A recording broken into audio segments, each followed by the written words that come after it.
আমাদের হাতে হাতে তারেক রহমান, প্রতিনিয়ত উনি আমাদের সাথে স্কাইপে কথা বলেন। বরঞ্চ আগে ম্যাডাম এখানে থাকতেন, উনি ম্যাডামের সাথে ফোন করে জেনে শুনে যতটুকু ওনার পক্ষে পরামর্শ দেওয়ার সময় সেটুকু। আর এখন তো দুইজন একই জায়গায়, আরও তো সুবিধা।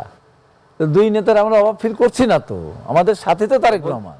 এবং আমি যখন 2009 সালে মারাত্মক অসুস্থ হয়ে মৃত্যুর মুখোমুখি হয়েছিলাম, সিঙ্গাপুরে উনি আমাকে পাঠিয়েছিলেন আমার লিভার ট্রান্সপ্লান্ট করার জন্য।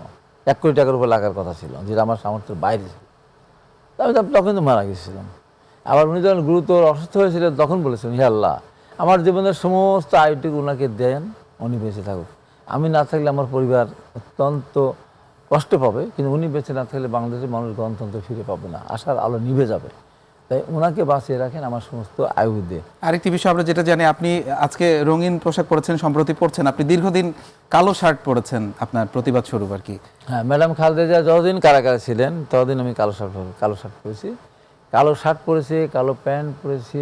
এখানে একদিন আমি কালো শার্ট ছাড়া এসেছিলাম, তখন সোহেল এটা পরেছিলাম, কিন্তু সোহেলের ওই অর্ধেক কোট মানে আমার তো পুরো লাগে না, তা আমি কালো পরেছিলাম, আমার রঙিনটা কিন্তু পরি নাই। এই জন্য অনেকেই বলতো, বাচ্চারা যারা দেখতো, তাদের বাবারা যাদের সাথে আমার সম্পর্ক ছিল, বাচ্চারা বলতো, বাবা আব্বু হাবিব আঙ্কেলের মাত্র একটা কালো শার্ট, রোজ একটা কালো শার্ট পরে আসে, তোমরা একটা শার্ট কিনতে পারো না, তোমার নাকি বন্ধু মানুষ।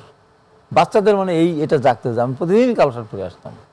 যেদিন উনি নির্বাহী আদেশে সাজা স্থগিত করে উনি মুক্ত হলেন, সেদিন আমি মেরুন কালার শার্ট পরে আমি গিয়েছিলাম আপনার চ্যানেল আইতে।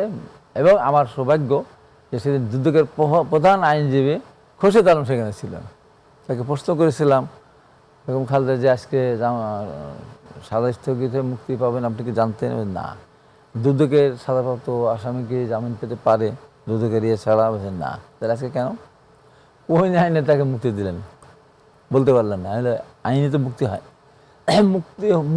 মুক্ত আমাকে করা হয়েছে। ওনার বয়স বেশি এবং উনি শারীরিকভাবে মারাত্মক অসুস্থ। 6 মাস পরে ওনার বয়স বাড়বে না কমবে? বাড়বে।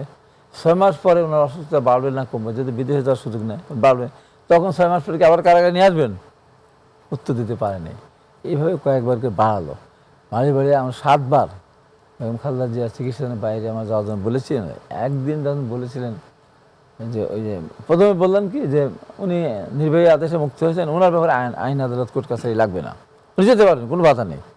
এবং শুক্র শনি আমাদের দেশের অফিস বন্ধ, শুক্রবার শনিবার অফিস খোলা রেখে ওনার পাসপোর্ট রিনিউ করা হয়েছিল, করতে বলেছিল, আপনি জানেন সবাই। তারপরে হঠাৎ আনিসুল হক সাহেব বললেন যে উনি যেতে পারেন, আদালত আমানত। সেদিনই আমি 71 টেলিভিশন টক শো করে বলেছিলাম যে আদালত আমানত হলে তাহলে আমি জামিনদার থাকি। তো সেই ম্যাডাম খালেদা জিয়া দেশে যাচ্ছেন। কিন্তু এই দলের শীর্ষ 2 নেতা দেশের বাইরে, দল আসলে কতটা শূন্যতা বোধ করছে? দল কোনো শূন্যতা নাই, দেশের বাইরে 2 নেতা কোথায়? তারেক রহমান যাওয়ার হাতে, এইটা তারেক রহমান। আমাদের হাতে হাতে তারেক রহমান, প্রতিনিয়ত উনি আমাদের সাথে স্কাইপে কথা বলেন। বরঞ্চ আগে ম্যাডাম এখানে থাকতেন, উনি ম্যাডামের সাথে ফোন করে জেনে শুনে যতটুকু ওনার পক্ষে পরামর্শ দেওয়ার সময় সেটুকু।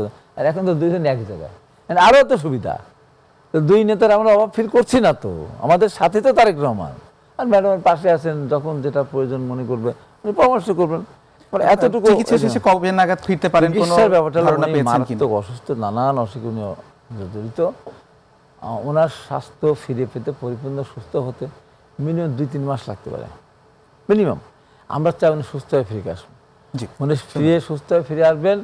আমি আশা করি সেই সঙ্গে আমাদের নেতা জনাব তারেক রহমান কিন্তু অনেক কথা বলেন, আসতেছেন না কেন? মামলা তো এখন সব জামিন হয়নি, আসবেন কি? উনিও সেই সাথে দেশে ফিরে আসবেন।